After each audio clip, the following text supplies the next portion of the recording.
recording? Okay, good. Hi, everyone. Good afternoon. For those on this side of the ocean, and good evening to everyone. I firstly, I want to thank all of you from far and near. This is an international Zoom. For joining our families' commemoration and a Shloshim teaching in honor and in memory of my dearest wife, Leah. It's really so meaningful to myself and to our immediate family members that you're joining us on this auspicious day that marks the end of the 30-day of a specific 30-day mourning period. I also want to take the opportunity right now to thank all of you for the outpouring of love and support that you have given myself and family members for the past month. Your expressions of love and support really have truly sustained us more than you might even realize. And from the bottom of our hearts, we thank you. Friends, just a few words.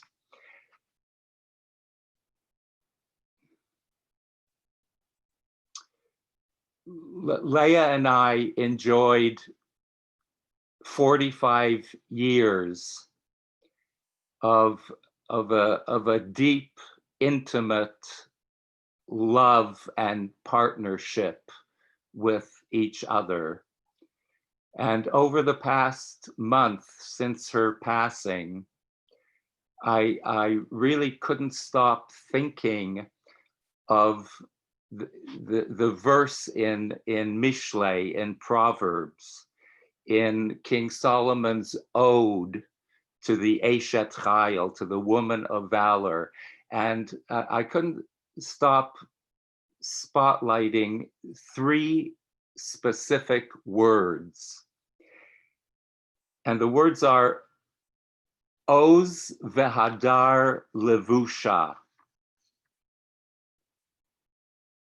She is robed in strength and splendor. And I couldn't get my focus off these two words, Oz, strength, vehadar, and splendor. And I was thinking in my mind that was Leah. That was the perfect encapsulation in two simple words, two powerful words. Oz, strength. We all knew Leah as a strong, principled individual.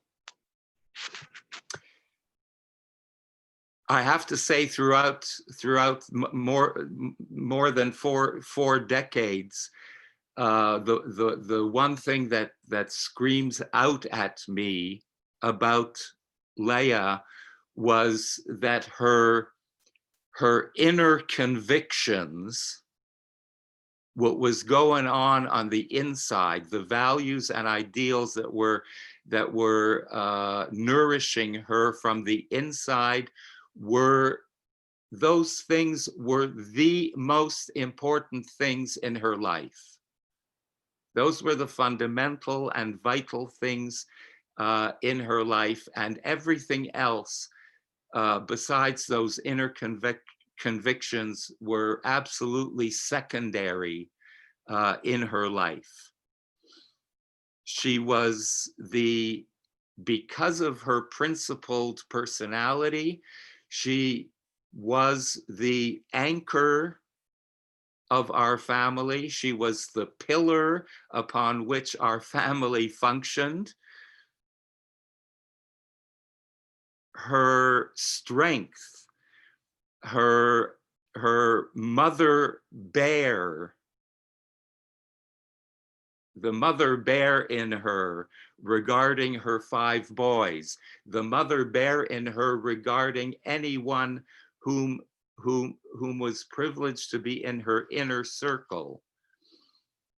Leah exuded a type of strength and a type of oaths, a type of self-confidence and deep determination, which only comes from a place of inner strength.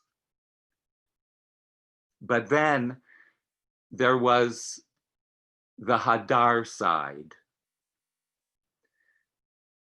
Leah was able to manifest a type of gentle splendor, a type of Edelkeit, a type of gentleness with everyone that she knew, or with anyone that she happened to meet on the street. There was there was a type of vibration coming from her that welcomed other souls into her circle.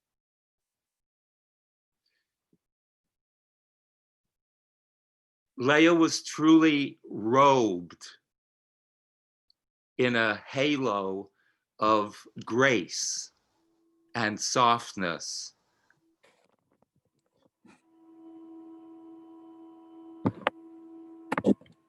So turns out, Oz v'Hadar Levusha, strength and splendor she was garmented in.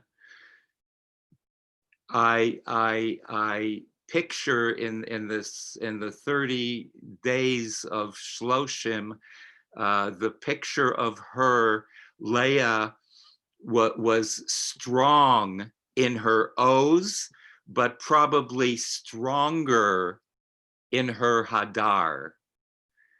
And it is this gorgeous combination of attributes that created the beauty in her that I, my family, and anyone that knew Leah will sorely miss. We are going to be comforted in the fact that we will continue with sweet memories and sweet dialogue with her,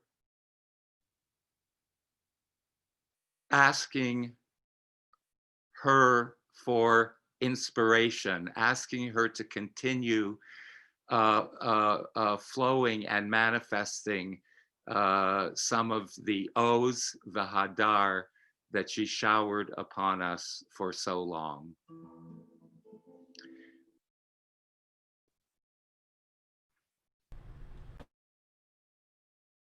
Friends, I just know that Leah would have wanted me to sing Mizmor LeDavid, Psalm 23. So I ask all of you to please daven together. Let us daven together a little bit.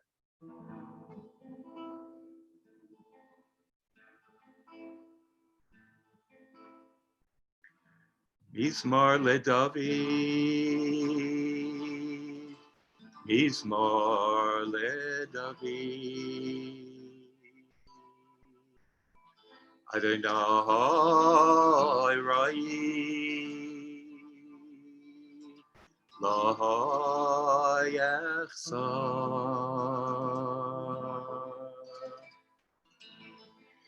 Bina Isteshe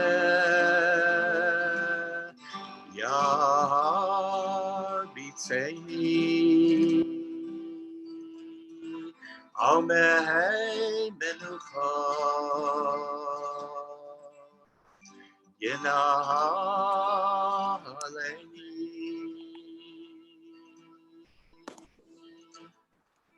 Nafshi yeshovet yancheni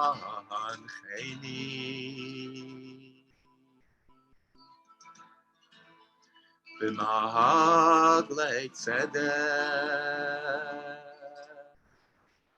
l'mahan shemo agam ki elech b'gehei tzamavet lo yirara ki ata imadi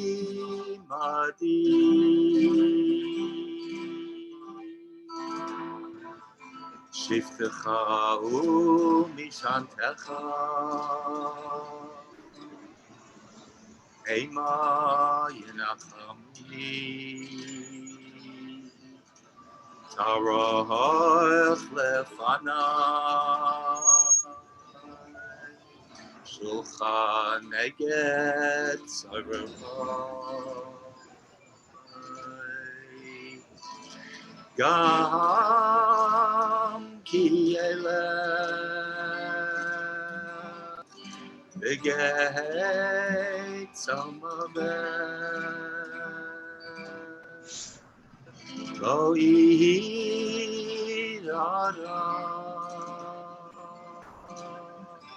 Ki ata imadi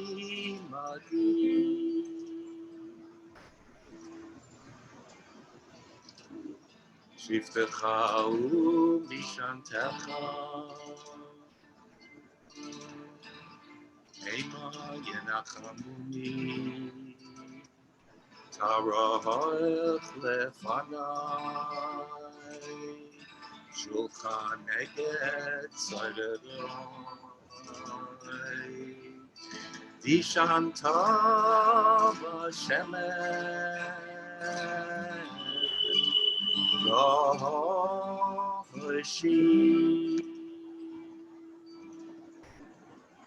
Kahosi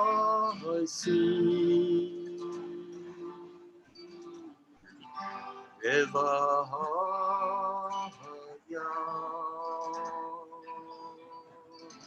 Achtoy v'chesed Yirdefuni Kahol Yemei Chayai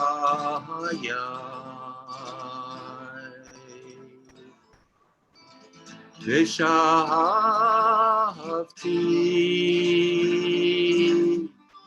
b'beit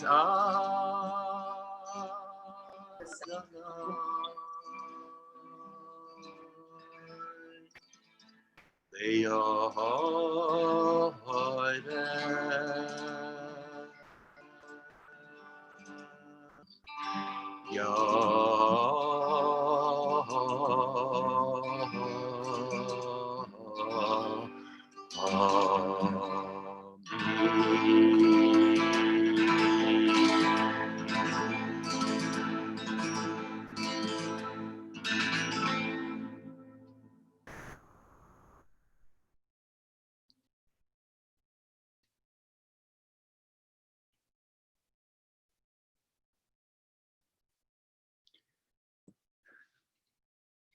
Friends, a very dear, dear friend from Israel, Maya Raviv, is going to offer a kapitel Tehillim, a piece from the Psalms, which start with the first three words, Lecha Dumaya Tehillah. To you, O God, Holy Infinite One, to you silence is praise. In essence, what King David is imparting to us, a lot of people think that being in silence, being in a state of silence, is a neutral zone. And King David is saying that that is far, far from the truth. Being in a state of silence, in a state of holy silence, silence itself is a language. Silence itself is a holy language that one has to embrace, one has to dive into the place of holy silence in order to sing the highest praises to the Master of the universe. So just take that with you. Let your imaginations and souls float and fly as Maya inspires us with her interpretation of this psalm. Mayala. Lecha dumia, dumia tehila lecha, Yeshulam neder, Shomea tefila. Lecha dumia, dumia tehila lecha, Yeshulam neder, Shomea tefila.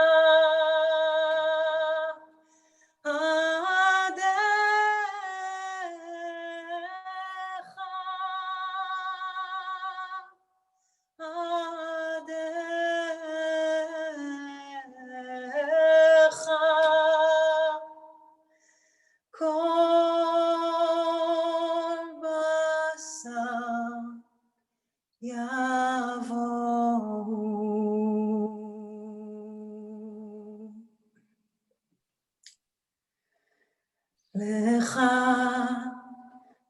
dumia, dumia tehila ulecha, Yeshulam neder, Shomea tefila.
I appreciate it.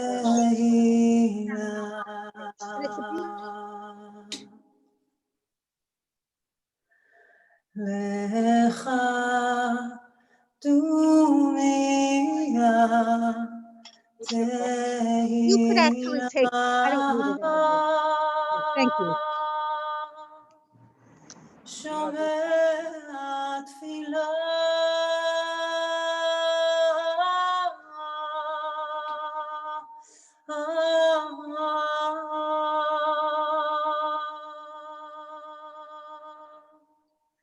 לך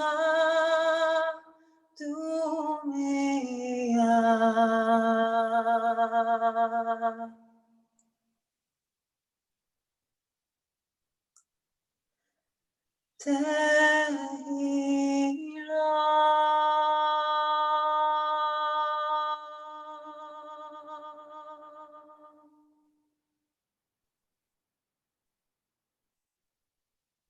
Mm.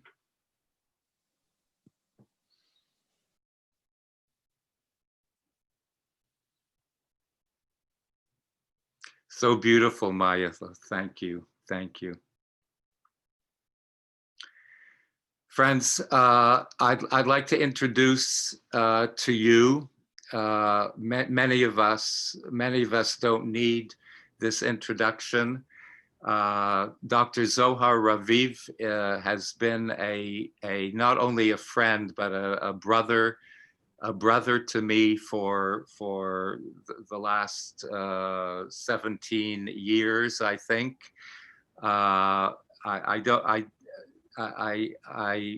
The closeness I feel towards Zohar is that of a brother, and I know, you know, Hashem owes liamo yitain. God gives his people strength. We say again that word owes. Hashem owes liamo yitain. God gives us strength. And the Talmud has a very quick comment on that verse.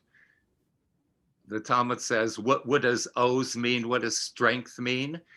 Oz zu Torah, the strength that God provides for us is through the vehicle, through the vessel of Torah. And by Torah, I mean the expansion of our consciousness, the openness of our soul. That is what the import, that is what the purpose of Torah is to open us up and to expand our minds to places that are not so easily seen. The Torah is a vehicle of revelation, of revealing things to our consciousnesses, and I know of few people that can use this vehicle of Torah for opening up the hidden places that lie dormant within us. So without any other further stuff, I want to introduce Dr. Zohar Raviv, coming all the way from Jerusalem, Israel, to help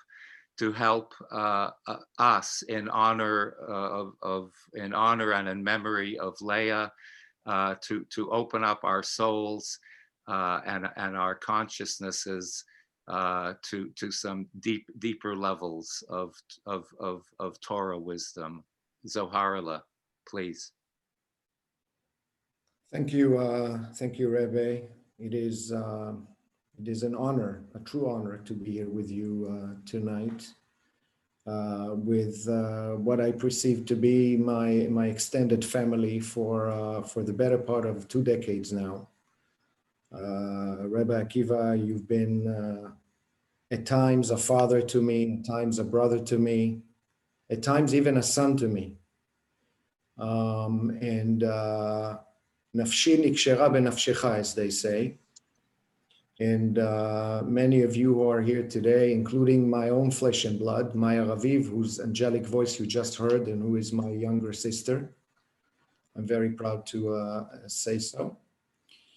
And today, in loving memory of Leah Mann, Zichra Livracha, I'd like to give a brief Dvar Torah which I called a story of a soul on its way to maturity.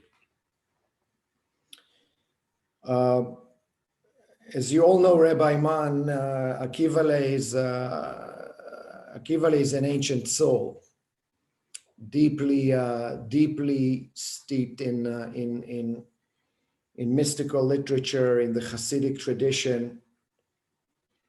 He and Leah raised an incredible family. Members are here with us today, the sons, the daughters-in-law, the grandchildren.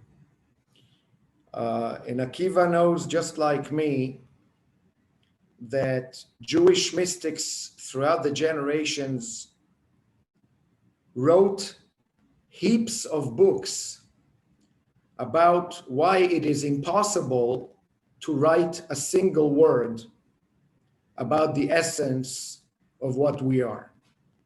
We can fill libraries about nothing. But I'm not saying it facetiously. I'm actually saying it very purposely, because nothing positively lies at the center of it all. And there's no more appropriate time to discuss such a thing as in order to honor a woman, a tzaddiket, who, in whose honor we commemorate Shloshim today. And as it happens, it's also the last day of the secular calendar year, of a year that will probably be remembered in our individual and collective memories as one of the, how should we put it, more challenging years in our existence. But not just that.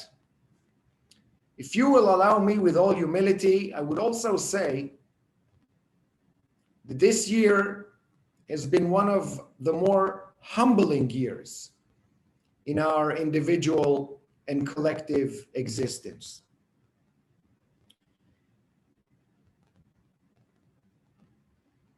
There is a verse in Proverbs chapter 14, verse 1 that says, "Chochmot nashim banta beita," the wisdom of women upholds a house. It upholds the house. And indeed, we find in literature reference to women in a manner that sometimes strikes us as quite compelling and incredible in terms of the gravitas that is given to that property of tzadikut, of righteousness of the woman in the overall Jewish narrative. And I'll give only two examples.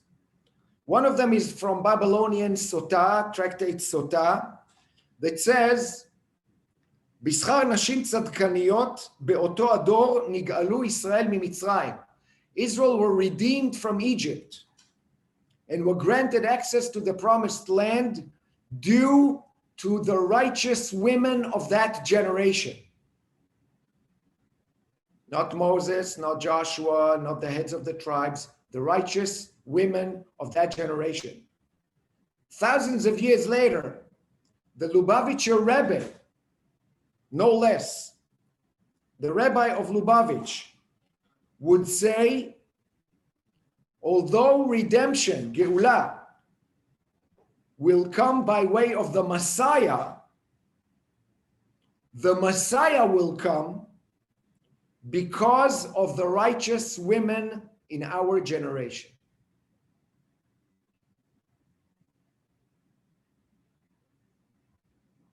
But it is indeed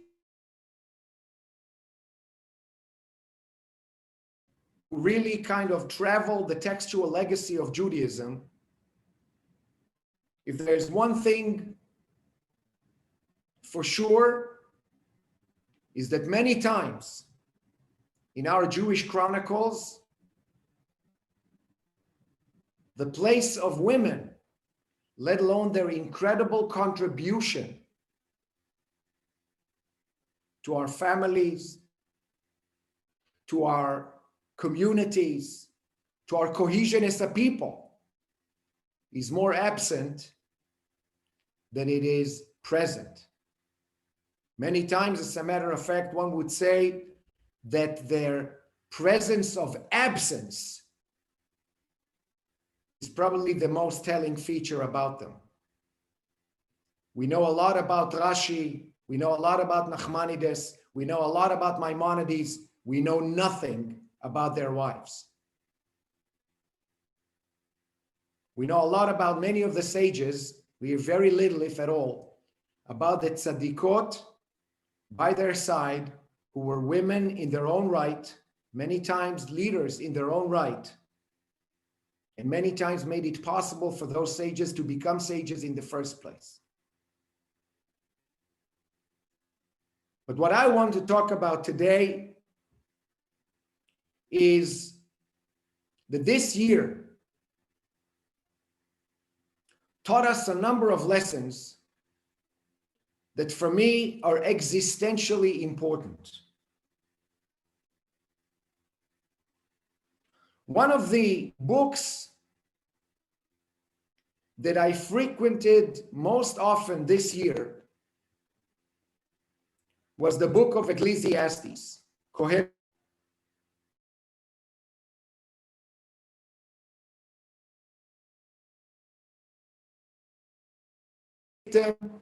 Hevel havalim vahevel hakol hevel. It is all vanity. Our entire existence means nothing. Now, at first, when you hear such a sentence, you obviously cringe. Our entire existence means nothing. But actually, let me kind of punctuate the sentence without rewording it. Our entire existence means nothing. Now let's talk about nothing. My friends, let's take a hard look at this year and what it had taught us. I'll tell you what it taught me. It taught me that my job, for example, is very important, but it's not existentially necessary. I don't need to be in the office every day. People can get along without me quite fine. It taught me that friendships can survive even while I'm in distance. It taught me that a lot of my daily occupations during normal, so-called normal times, during the humdrum of routine, are not existentially necessary for my life. What this year has done to many of us, it actually brought us to revisit that which we had become accustomed to taking for granted. Most of it quite mundane, most of it quite routine.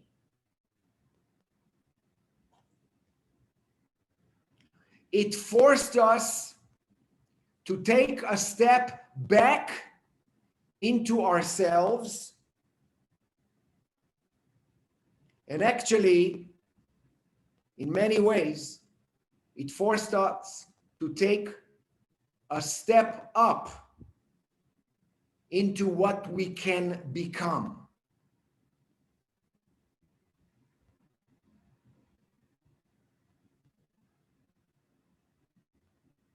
One of the realizations I had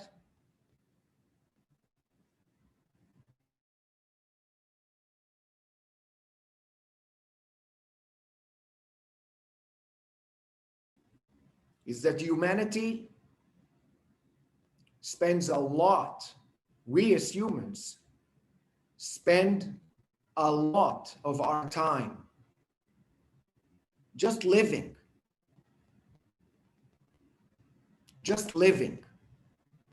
not necessarily making a life. Much of it is passing time. Much of it is meaningless. And with that comes quite an epiphany. My grandfather of blessed memory, Shalom, Saba Shalom, Grandpa Shalom, once told me that the difference between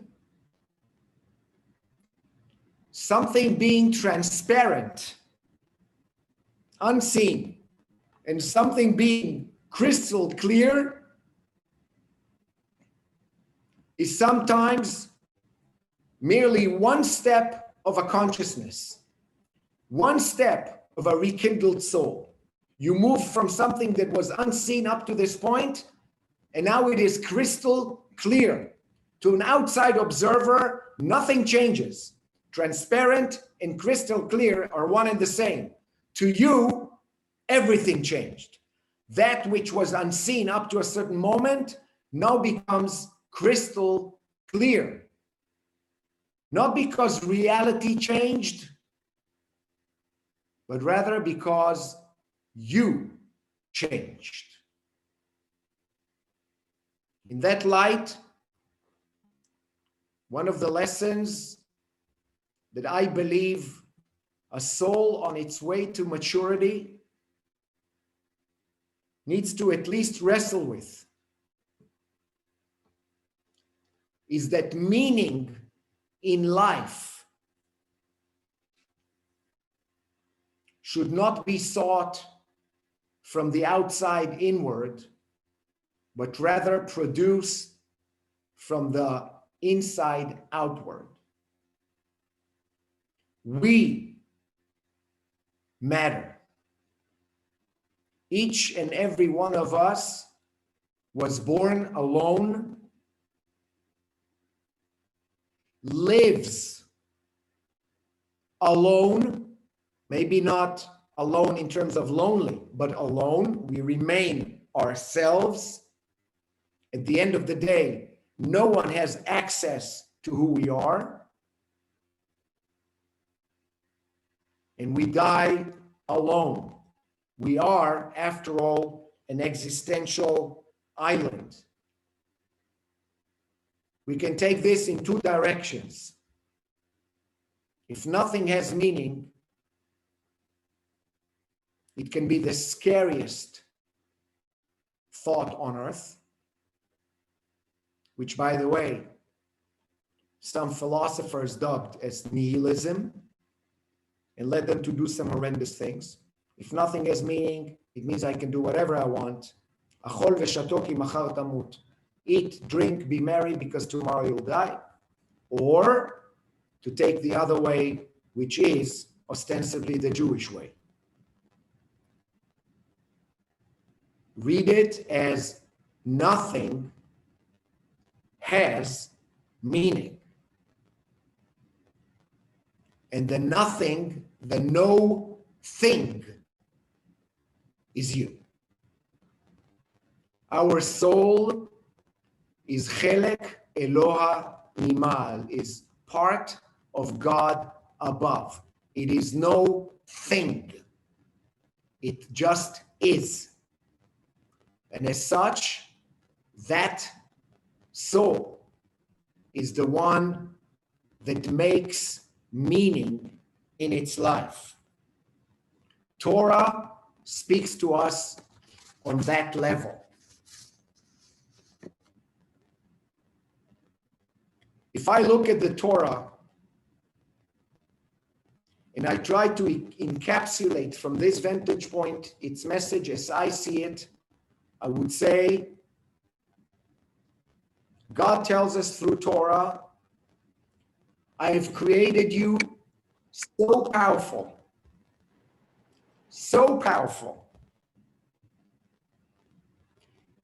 that you can even convince yourself that you are powerless and you will believe it.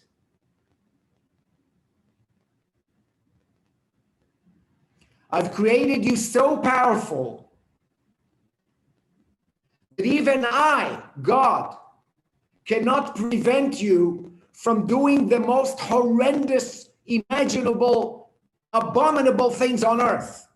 Murder, rape, cheat, lie, steal, be disrespectful to your parents, abuse your children.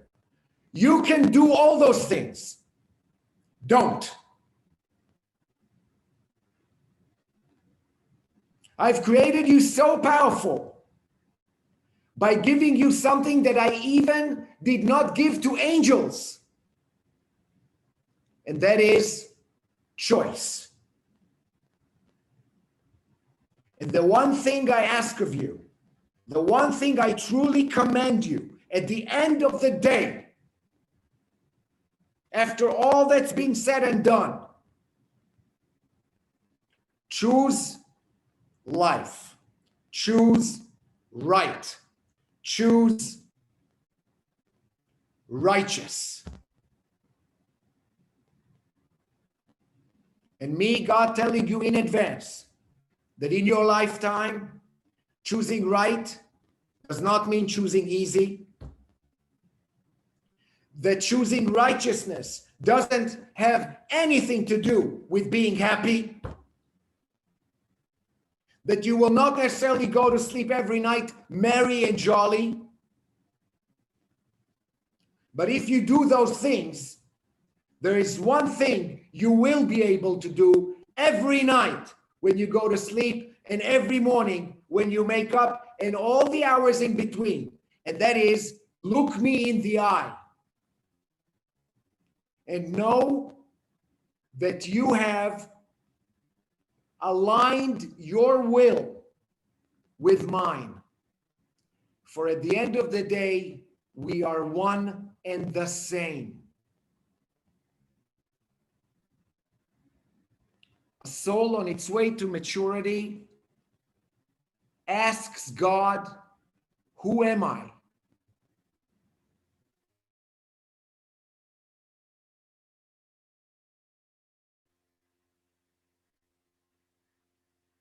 And if you answer that question, you'll know who God is. God created each and every one of us as chelek Eloha mimal, as part of God above.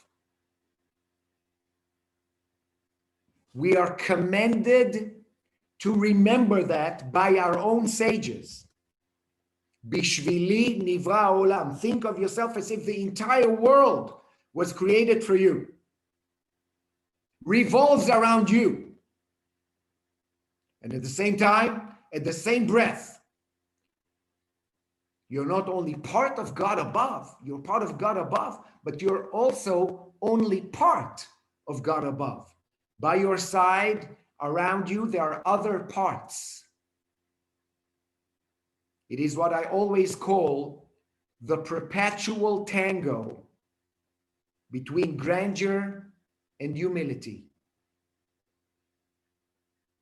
Know your place on this earth. You are truly a marvel of creation. Know your place on this earth. You are merely a speck of dust in the face of eternity.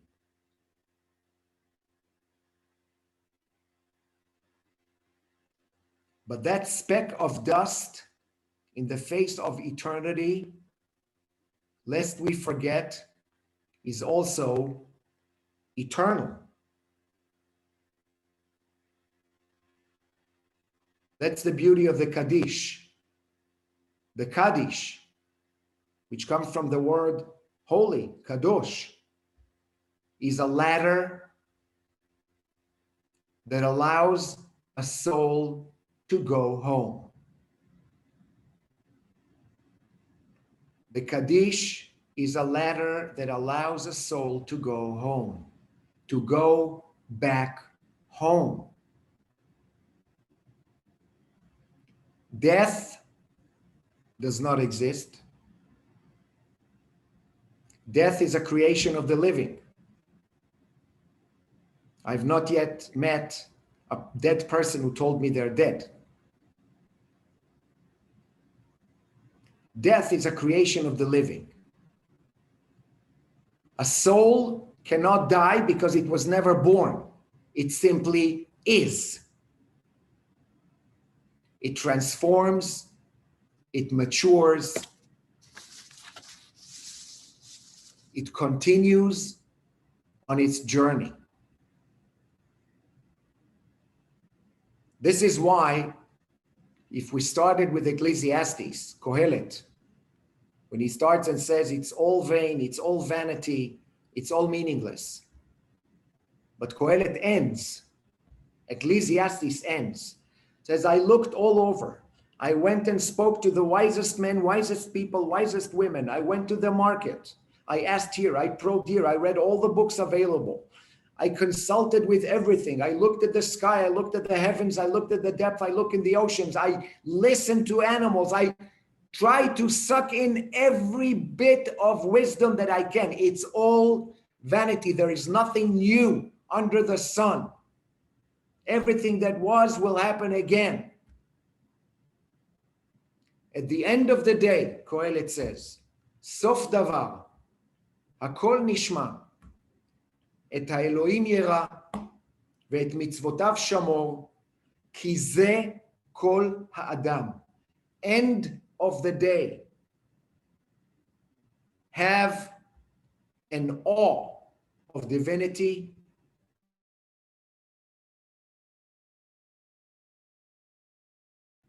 because that is all to being a human. Because at the end of the day, there is no distinction between you and the God of which you are part.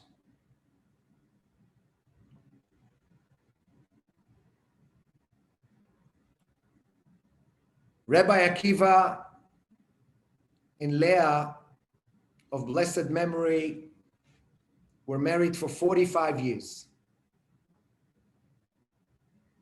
In geometry, which is the art of translating numbers into letters, 45 equals the word ma. Ma, in Hebrew, what? And that reminded me one of the most beautiful verses in the Torah, which appears in the book of Deuteronomy, chapter 10, verse 12. Ma Hashem Elohecha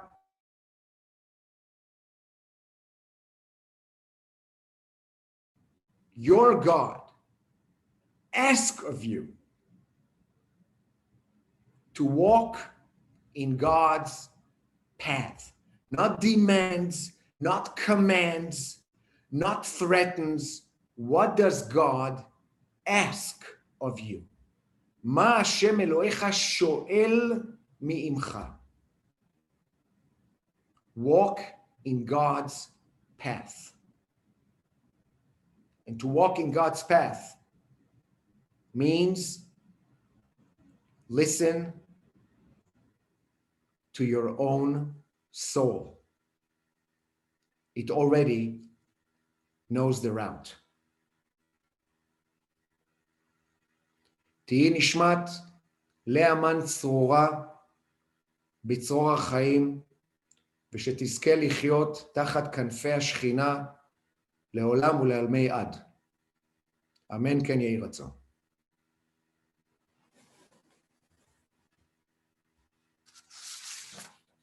Rabbi, you are on mute, Rebbe Leah.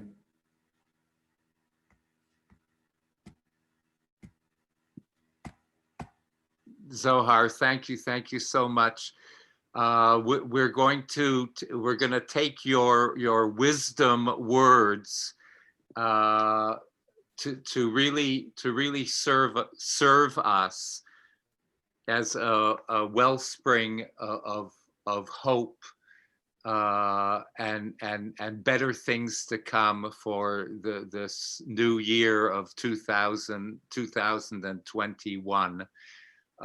What you have laid in front of us is really going down to the essence of what the meaning and purpose of life is.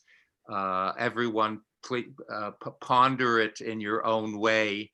and you will feel the truth and the beauty behind what Zohar just inspired us with. Friends, I want to thank all of you once again for attending, for coming, for just being close as a community should, and for helping me and helping the rest of my family, and to lend us the support and courage to see beauty once again, to see sunshine once again, and to realize the connection, the soul connection that is surrounding us at all times. So, friends, we're going to conclude our Shloshim teaching and get together. I want to thank Kim. I want to thank the Chaver from the Institute for successfully putting on the Zoom Shloshim teaching, and we're going to conclude with El Malay Rachamim and Lehitraot. Let's see each other in a new year, refreshed and rejuvenated, and certainly on a less strenuous level than the last year.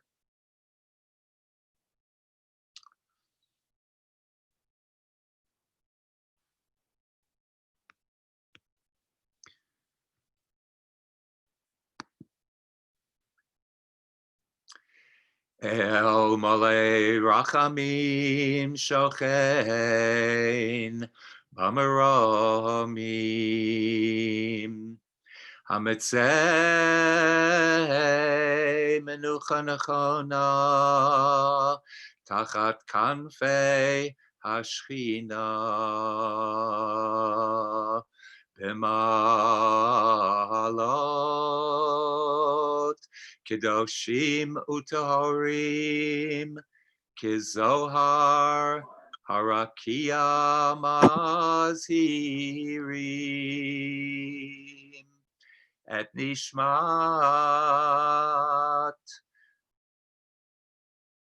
Leah Bat Yecheskel V'Gitol Shehalcha Le'olama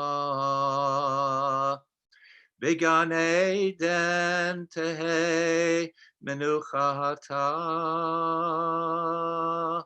Lachein Bal Harachamim Yastireha V'Seiter Kenafav Le'olamim V'yitzror b'yitzror hachayim et nishmata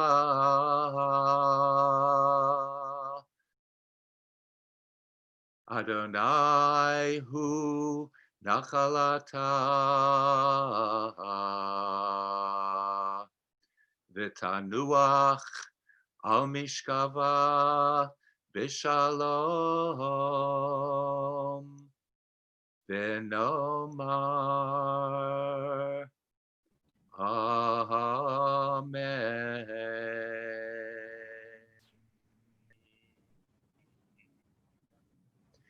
Lehitraot, everybody. Mayala, thank you so much for your beautiful rendition of the Tehillim. Thank you, everybody, for joining in, and everyone have a safe, happy, healthy, and rejuvenated new year of 2001. Love to all. Thank you. Love to you. Love to all.